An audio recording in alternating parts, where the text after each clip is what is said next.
নমস্কার বন্ধুরা, কিলা আছো? সকল আশা করছি খুব ভালো আছো। আই সকাল ফয়লার বুঝিলে এটা দেখাই দিছি শাক, গিবাতো শাক বুঝছো, এটাই না আমার চাদর উপরে উইছে। একটু যত্ন করছিলাম, 3-4টা আনুয়া গাছ উঠছিল। আর যত্ন করা জানি 2 দিন থেকে বাক্কা পালাও শাক খাইয়ার। আলু গাছ 2-3টা হয়েছিল, তার আরও আগা ছিড়িয়া লই আইছি। আইয়া কইছি আইস তো শুক্রবার, যে ভিডিওটা দেখরা এটা শুক্রবারের ভিডিও। তো শুক্রবারে তো রূপসিলিটি দয়াল ঠাকুরের দীক্ষিত নানি, সপ্তাহ তো ও একদিন নিরামিষ খাই। এর লাগে একটু শাক লই আইলাম। আর আমরা সিলেটি হকলে কইন সদবা মানুষে বাজারও যাইতে শাক আনিও বারবার বলে কইতে নাই। আর ওখানোর ফায়দা লুটিয়া আমার প্রতিদিবে জাননি শাক আনই না। আমি খুব কম কই তাদের শাক আনিও, খুব কম কই। যেমন আজকে যদি দরকার হয় এটা 2 দিন আগে কইয়া রাখুন, অমুক দিন নিরামিষা খাইম, একটু শাক আনিও, ইচ্ছা করে না নে খাইতে। এটা আমার প্রতিদেবে ফায়দা লুটো। ইনোর মাঝে সকালের খানি দেখাই, এটাই লোকে আমার সকালের খানি।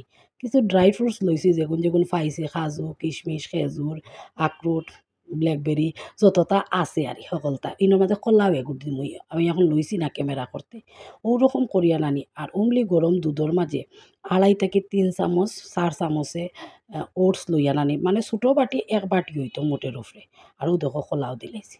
কলা 1 বাটি খাওয়ার পরে নানি কোনো ধরনের জিব্বায় খাফিতো নাই, শরীরে কোনো দুর্বলতা কিচ্ছু করতো নাই, এবং ওজন কমে। এটার মধ্যে আমি চিয়া সিডও দিছি, ওজন কমে। কমে বলতে কিতা জানো নি, আমি 11 কেজি মাইনাস করিয়া সারছি। তাও মাঝে মাঝে খাই, কিন্তু ইচ্ছাকৃত খানি খাই। ওজন কমাইতে হইলে কিতা হয় জানো নি, অত বেশি খানির রেস্ট্রিকশন করতে লাগে না। যেমন অয়েলি খানিটা যত কম পারবা অত কম খাইবাই। আটা ময়দা আর সাদা চাউল, ব্রাউন রাইস খাইলে অতটুক হয় না। আর রুটি খাইলে যেমন বাজরার রুটিটা খাইলে ভালো হয়। আর কিচ্ছু খাইতে লাগে না, সকলটা ফুরিয়া খাইও, ওজন তোমার কমবে এবং শরীরটা খুব হেলদি থাকবো। আর জিমও না গিয়া যদি তুমি ওজন কমাও, তাইলে স্যালাড একটু বেশি আকারে খাইতে লাগবো। যখন ওজন কমবো তখন তোমার চামড়াটা কুচকিত নাই।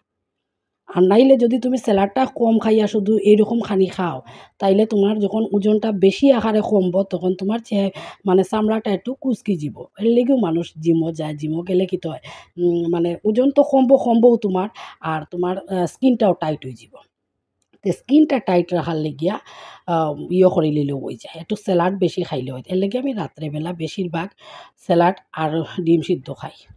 তো ইনোর মাঝে শাক কাটিলি, আর 2 দিন হয়ে গেছে শাক খাইছি। আমি এক শাক কাউরি হয়েছি গে শোনা, সাদের শাক বানাইলো মোরে শাক কাউরি, সাদের শাক বানাইলো মোরে শাক কাউরি, শাকের আগাটা খাইলাম গুড়িটা রইলাম, আর একদিন খাইমু বলি সাদের শাক, ও সাদের শাক বানাইলো মোরে শাক কাউরি।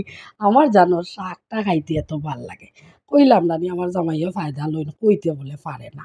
এর লিগে আমি বাজারও যাইতে কম কই, আর ভদ্রলোকে কম আনন শাক।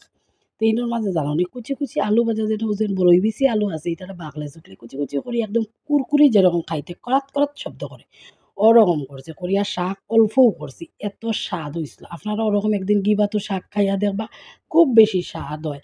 তবে এই গিবাতো শাকের মাঝে মানুষে কিতা করে, লাউর ফুল অ্যাড করে দেয়। লাউর ফুল যখন অ্যাড করবা তখন শাকটা কুরকুরি জর্জর হইতো না, তখন এটা একটু নরম নরম পেটানোর থাকে। তবে এটাও খাইতে স্বাদ লাগে। আর এইভাবে খাইয়া দেখিও, কি বেগুন ভাজিয়া দিলেও নরম হয়ে যায়, কিন্তু শুধু শুধু আলু ভাজা করিয়া দিলে এত স্বাদ হয়। আমার পতিদেবেরও খুব ভাল লাগছে, আমারও ভাল লাগছে। ইনোর মাঝে আমি রান্না বাড়া করি, আর আমার রনকর আবদার জারিয়ার, মানে হে যে কিতা করতো কিতা না টের করি পার না। আমি ইনোর এরপরে দুপুরবেলা একটু চা খাইতাম। এখন সেকেনে বায়না করে জানি হে বলে চা খাইতো, আচ্ছা কৌসাই ইনোর মাঝে রান্ধিয়া দেখাই দিই। ও যে ছোটো বাটি দিয়ে ডাইল দেখায়, মোটেও ও ডাইল খাসারির ডাইল রাঁধছি। আর ও দেখায় নি প্লেটর শাক, ও ওগুন খাইমু বেগুন ভাজা আর পনিরের তরকারি। পনিরের তরকারি রান্তাম করিয়া বুঝছো, ফ্রিজও গিয়া দেখি কিন্তু আলু নাই গো শোনা, ছোটো ছোটো আলু কম আছে। আর আমার প্রতিদেব গেছেন কি বাজারও, আমার বড় ছেলে নাই ঘরতে, আমি এখন আলু হইতাম কিলা, সামনের আমরা দোকানটাও বন্ধ, আমরা না মানে দোকানটা ভাড়া দিছিলাম। তো তারারও দোকান বন্ধ, তাই পাইতাম কিলা। ও এরপরে আমার প্রতিদেবে কইছেন কি তা খুব ভাল লাগছে তার শাকটা খাইতে। আর ওর লিগে তাই এখন শাক দিয়ে আগে খাইরা এরপরে ডাইল দিয়ে খাইবা।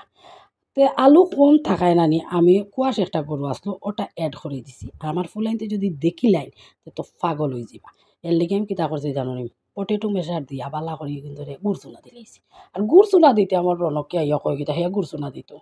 এরপরে হে যখন নানি পটেটো মশার দিয়ে এইটাই ধরে গোলার নানি, তখন বুঝছিও না এটার মাঝে যে কুয়াশ আসলো। খাওয়া দাওয়া শেষ করিয়া গেছি উপরে। উপরে আইয়া দেখি কিতা আমার ফুলাইনতে ফাতর গড় মানানির লেগে আর এই ফাতর এক সাইডে চাদর উপরে রাখছে ফাতর উতর দিয়া রাখছই না মাটি দিয়া কইলাম না ওখানে একটু পরিষ্কার করিয়া যে পরিষ্কার জায়গাটা দেখতে ভাল লাগে এটাই লগে আমি উপর থেকে আমরা রাস্তাটা দেখাই এত ভালো কিতা কইতাম আজকে আমি আমার যেন কাজ করে তাইরে কইছি তুমি সিঁড়িটা আর মুছিও না আন্দু কষ্ট করি তো নাই ধরে ইয়া করতে কিতা তাই মুছিয়া যাইব 1 ঘন্টা যাইতো না পুরা সাদা হয়ে যায় আন্দু বা কাজ করাই গতিকে তাইরে দিয়া যে এই কাজটা করানি বিশ্রে আমি খালি কইছি তুমি ঠাকুর ঘরের সামনের বেলকনিটা আর আমার ঘরের মুঠিটা বাইর দিক মুছি আর বাকিটা সব খাল্লাইয়া ঝাড়ু দিয়া যাও আন্দু কষ্ট করিও না কারণ যদি পরিষ্কার থাকতো তো কইলা মইলা থাকুক অত ভালো হয়েছে আর এর মধ্যে বসন্ত ঋতু তো মেঘর নাই দর্শন এত এত ভালো গরো নাকে মুখে মানে আমি দরজা লাগাই রাখি আর গতিকে মনে হয় এখনও গরুরিটা ঠিক আছে তাও ডেইলি দিন টিভি ক্যাবিনেট বিছনা পাটি সব মুছতে লাগে নাইলে তুমি নাম লিখতে পারবা ও দেখাই দেই আমার ছাদের উপর অত বেশি সুন্দর নাই তবু আমার কাছে এটা স্বর্গের মতো সকালে একবার যাই দুপুরে একবার যাই বিকালে একবার যাই ইচ্ছা করে রাত্রে লাইট জ্বালাইয়া দিতাম কোনো লাইটও একটা আছে রাহুলের পাপ্পা কয় তুমি কিতা নতুন পাগল হয়েছে না রাত্রেবেলা উঠে গিয়ে কিতা করতে আমার ছাদ বাগানে এমন কোনো গাছ উঁচু নাই তেও জানি না আমার অত ভাল লাগে ওটা করিয়া সন্ধ্যার চাহ খাই লিছি চাহ খাইতাম বুঝছো বানাই লিছি চাহ মানাইও দেখো সাইডে দিকে কাপড় ডালাত লাগিয়া কতক্ষণ মাতিছে আমার খাবার টেবুলও পড়ছে নিজেরে নিজে খাই লিছি আমার খুব রাগ উঠে চাহ পড়লে আটা আটা করে নানি এরপরে এখান মুছতে মুছতে দম বাড়ায় তো আমার ভিডিওটা যদি ভাল লাগে একটা লাইক কমেন্ট শেয়ার করলে যারা আমার চ্যানেল সাবস্ক্রাইব করেছে অসংখ্য ধন্যবাদ আর যারা করছো না আমার রূপসিলিটির ভিডিওটা যদি ভাল লাগে চ্যানেলটা সাবস্ক্রাইব করি আমার পাশে থাকতে পারো তো আমরা সিলেটি ওগুলোর কিছু মাত থাকে জানো ডাকিয়া বলে রাবণ কলার হইও না আষাঢ় শ্রাবণ তারপরে শতপুত্রের মা ওইটা নাই তা রাবণে কইয়া যায় না আমরা সিলেটি ওগুলো ওরকম আর শিলক কই এটা সত্যিও ছিল সত্যি সত্যি তোমার যদি এক ছেলে থাকে তুমি সব কিছুতে ভরপুর থাকবে আর যদি তোমার ওই জায়গায় 3টা কি 4টা ছেলে থাকে দেখবা ঠেলাঠেলি করবা হগে ওষুধ আনি দিব হগে তোমার খাওয়াইব তুইকে ই মাসও খাওয়াইলো তুইকে হ মাসে খাওয়াইলো ওটা করইন কিন্তু ওখানে সমাজটা কলিযুক্ত ওরকম হয়ে গেছে ওটা যখন চিন্তা করে কই নিজেও 2 ফুলা পাইছি বাবা দরকার নাই আমার কোনোদিন তারা রাতো ফালাইয়া দিও না আমি আমার পতিদেবর রাত রইতেও স্বর্গবাসী হয়ে যাই এনার মাঝে আমার পতিদেবর লাগিয়া পান বানাইয়া ওখন জানো যখন কাজও শেষ হয়ে যায় একলা একলা বই তখন আমি চিন্তা করি ওটা চিন্তা হয় কিন্তু আগে আইস থেকে 10 বছর আগে এটা কিন্তু চিন্তা হইতো না তো এনার মাঝে পান বানাইয়া দিলাম দিয়া জানো নি এটা কিটা আইসে জানো নি এটা আইসে একটা নিরামিষ হোটেল থেকে রাহুলের পাপায় খাওয়ার অর্ডার করছে তো রাহুল আর রনকে তারা পনির তরকারিও খাইতে তারা আর কিছু খাইতে না ওই দেখো আলু বেগুন দিয়ে বড়ি দিয়ে একটা করছে এত স্বাদ হয়েছে লাউর বড়া হয়েছে এখানের মাঝে কিতা গো দোকার তরকারি হয়েছে ঘিয়ে বাজে একটা রুটি দিছে লেবু দিছে আর একটা তরকারি দিছে আর ডাইল কি হয়েছে জানো নি দিলে হয়েছে মসুরি ডাইল তবে আমরা দয়াল ঠাকুরের দীক্ষিত যারা তারা কিন্তু প্রায়জনে মসুরি ডাইল খায় আমরা খাই না সেই হেতু আর মসুরি ডাইলটা ওই দিন রাত্রে ফালাই দিছে খাইছি না এটাই লোকে আমি আর আমার প্রতিদেবর রাত্রে আর খানি আমার প্রতিদেবের রাত্রেবেলা নানি গরো যেতা তাকে এটা দিয়ে খাইতে পার লাগে না রাই সত্যি কথা হইতে গরো তেমন আসতো না ও যে ডাইল কুটি কুটি বাটি দিয়ে কুটি ওগুন কিতা রইব নি আর শাক তো আমরা রাত্রে খাই না এর লেগে এই থালিটা নিরামিষ থালিটা আল্লাহ হয়েছে অর্ডার করিয়া পুরা পিওর নিরামিষ আমি ঠিক নাম কইতে পারি না নাম কইতে পারলেও কইয়ার না আমি যে ডিস্ট্রিক্টও থাকি ও ডিস্ট্রিক্টরও একটা ইয়ে আরে খুব সুন্দর খাবার দাবার দেয় খাবারটা খুব বেশি স্বাদ হয়েছে আর সবচেয়ে বেশি দোকার তরকারি আর আলু বেগুন দিয়ে যে বড়ি দিয়ে একটা করছে এটা সাংঘাতিক স্বাদ হয়েছে তো আজকের মতো শেষ করে দিলাম সব ভালো থাকবা সুস্থ থাকবা রূপসিলিটির ভিডিও রকম দেখবা লাইক কমেন্ট শেয়ার করবা গুড নাইট